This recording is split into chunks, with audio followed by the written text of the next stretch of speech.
మామూలుగా చాలా రకాల ఆహారాలు, సాత్విక ఆహారం అందరూ అని చెప్తూ ఉంటారు. ముఖ్యంగా మనం అసలు శ్రావణ మాసంలో ఉన్నాం. ఇప్పటి తరం వాళ్ళు మా తరం అనుకోవచ్చు. మా తర్వాత తరం వాళ్ళైతే అసలు ఇంకా ఈ ఈ టైంలో ఇవి తినాలి అనేది ఏమీ లేకుండా, ఒక నియమం లేకుండా ఏవి పడితే అవి తినేస్తూ ఉన్నారు. ఆయుష్ పెరగాలి అన్నా, మనకు పూర్ణాయుష్ ఉండాలి అన్నా, ఎలాంటి ఆహారం తీసుకోవాలంటారు చెప్పండి? ఆయుష్ ఎలాగూ మనం తినే ఆహారం వల్ల కాదమ్మా. హ్మ్. మనకెలాగూ ఉంది. ఓకే. ఎంతుండాలో అంత. అంత కాకపోతే రాసిపెట్టుంటుంది. ఆ! ఆరోగ్యంగా ఉంటామా? హ్మ్. లేదా? అన్నది ఇంపార్టెంట్. అది ఆహారం వల్లొస్తుంది. హ్మ్. హ్మ్. మనిషి యొక్క ఆయువు హ్మ్. మన హ్మ్, మనం పీల్చే గాలి లెక్క. ఊపిరులంటాం. హ్మ్. ఊపిరుల లెక్క మన ఆయువు. హ్మ్. హ్మ్. బాగా వేగంగా గనక మనం ఊపిరి పీల్చి వదిలితే హ్మ్. మనంత అయిపోయింది మన లెక్క. హ్మ్. నెమ్మదిగా గాలి పీల్చి నెమ్మదిగా వదిలితే అది హ్మ్. పెరుగుతూ ఉంటుంది. హ్మ్. అందుకే గాలిని స్తంభించినటువంటి వాళ్ళు చాలా కాలం హ్మ్.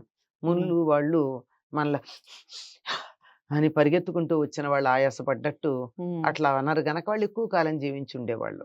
హ్మ్. దీనికి ఉదాహరణ చెప్తారు. హ్మ్. కోతికి ఆవేశం ఎక్కువ గనక అది చాలా నిమిషానికి ఎన్నో సార్లు గాలి పీల్చి వదులుతుంది. ఓకే. అందువల్ల కోతి ఆయుర్దాయం తక్కువ. హుహు. చాలా నెమ్మదిగా పీల్చి వదులుతుంది తాబేలు. హ్మ్. అందువల్ల తాబేలుకి ఆయుర్దాయం ఎక్కువ. హుహు. కాకపోతే ఈ ఆయుర్దాయం దీంతో ఆధారపడుంటే, మనం తినే ఆహారం వల్ల మన ఆరోగ్యం దెబ్బతిని, హ్మ్. ఆ దెబ్బతిన్న ఆరోగ్యం వల్ల మన ఊపిరులు వేగంగా పీల్చటం ఎక్కువయ్యి, కష్టంగా పీల్చటం ఎక్కువయ్యి, ఊపిరి పీల్చటం మీద చాలా సమస్యలొచ్చి, దానివల్ల ఆయుర్దాయం తగ్గేటటువంటి అవకాశం ఉంది. హ్మ్. కనుక అనారోగ్యం రాకుండా చూసుకోవాలి. ఓకే. అనారోగ్యానికి కారణం ఏమిటయ్యా అంటే విరుద్ధాహారాలు అన్నారు. హ్మ్. హ్మ్. విరుద్ధాహారాలంటే ఏ 2 కలిపి తింటే శరీరానికి అనారోగ్యమో అది. హ్మ్. మనం తరచుగా చేసేదొక్కటి చెప్తానమ్మా. హ్మ్. తరచుగా చేసేదేమిటంటే, బఫేలకి వాటికి వెళ్ళినప్పుడు హ్మ్. పెరుగన్నం తినేసి, మన హ్మ్. ఇంట్లో కన్నా ఇక్కడ పెరుగు బావుంటుంది గట్టిగా. హ్మ్. హ్మ్. తిని వెంటనే ఐస్ క్రీమ్ తింటాం. హ్మ్. అది విరుద్ధాహారం. ఓకే.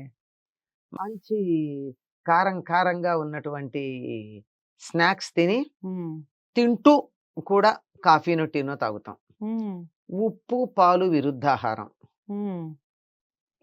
పెరుగు, పాలు విరుద్ధాహారం. హ్మ్. ఇవి తినడం వల్ల నెమ్మదిగా వెంటనే ఏమీ రాదు. కొద్దిమందికైతే వెంటనే అలర్జిక్‌గా దురదలు రావడం, తలనొప్పి రావడం జరుగుతూ ఉంటుంది. కొంతమందికైతే నెమ్మదిగా వస్తుంది. స్కిన్ డిసీజెస్ లాంటివన్నీ రావడం ఓకే. మొదలుపోతాయి. ఓకే. హ్మ్. కనుక ఇలాంటి విరుద్ధాహారాలు తీసుకుంటే ఆరోగ్యం దెబ్బతిని, ఆరోగ్యం దెబ్బతినడం ద్వారా ఊపిరి తీసుకునే దాంట్లో తేడా వచ్చి, హ్మ్. దానివల్ల ఆయుర్దాయం తగ్గుతుంది. హ్మ్. పైగా ఉన్నంత కాలం ఆరోగ్యంగా ఉండరు. పోతే బాగుండనిపించేట్టుంటారు హ్మ్. సరిగ్గా లేకపోతే. హ్మ్. తర్వాత ప్రస్తుతం ఉన్నటువంటి ఆహారాల్లో సమయపాలన చాలా ప్రధానం. అవును. అదొక్కటి చేయటం లేదు. హ్మ్. తర్వాత తినే ఆహారం విలువైందే తినటం లేదు. నాలుకకు రుచిగా అనిపించేటట్టుగా ఉండేది తింటున్నారు. హ్మ్. హ్మ్. నిలవుండాలని చెప్పి మనకి ప్యాక్డ్ ఫుడ్స్ అన్నిట్లో గూడా ఎక్కువ ఉప్పు వేసి, ఆ ఉప్పు కనపడకుండా ఉండడం కోసం హ్మ్. తగిన మరింత మసాలా దట్టించడంతో కొంచెం ప్యాక్డ్ ఫుడ్ తిన్నా గానీ హ్మ్. చాలా సాల్ట్ లోపలికెళ్ళి ఆరోగ్యాన్ని ఇబ్బంది కలిగిస్తుంది. హ్మ్. మరి అందులో ఇంకేం కలుపుతారో తెలీదు గానీ, ఒక ఎడిక్షన్ లాగా ఉంటుంది. హ్మ్. ఫలానా చిప్స్‌నే తింటాను అని హ్మ్. పిల్లలు ఒకసారి అలవాటయ్యాక వెంట పడుతూనే ఉంటారు. హ్మ్. ఇదంతా అనారోగ్యం కలిగించేది. కనుక ఇంట్లో హాయిగా వండుకున్న తాజా భోజనం చేస్తూ ఉంటే ఆహారం గురించి అడిగారుగా? హ్మ్. చాలా మంచిది. ఎప్పుడో 6 నెలలకో, సంవత్సరానికో బయట తింటే తినొచ్చు రుచి కోసం. హ్మ్. కానీ అది అలవాటు చేసుకోకుండా ఉండడం మంచిది. రైట్. చాలా చక్కటి వివరణ ఇచ్చారు.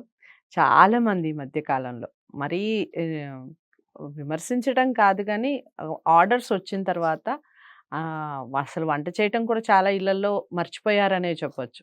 అంతలా జొమాటోలు, స్విగ్గీలు ఇవి వస్తూనే ఉంటాయి ప్యాక్డ్ ఫుడ్ అమ్మ చెప్పినట్టుగా. ఆహ్, వాళ్ళని అలవాటు చేసుకొని పిల్లలకు కూడా అది అలవాటు చేస్తూ ఉన్నారు. ఇంత తప్పు దానివల్ల వచ్చే అనర్థాలు ఏమిటి అనేది క్లారిటీ ఇచ్చారసలు చక్కగా. ఇక నుంచైనా ఈ వీడియో చూసాక ఖచ్చితంగా మార్పొస్తుందనుకుంటున్నాను. మీలో ఎలాంటి మార్పులొచ్చాయి, ఈ విషయాలన్నీ కూడా కామెంట్ బాక్స్‌లో తెలియజేస్తూ వీడియోని లైక్ చేసి, షేర్ చేయండి. ఛానెల్‌ని సబ్స్క్రైబ్ చేసుకోండి. మరో మంచి అంశంతో మళ్ళీ కలుద్దాం. నమస్తే.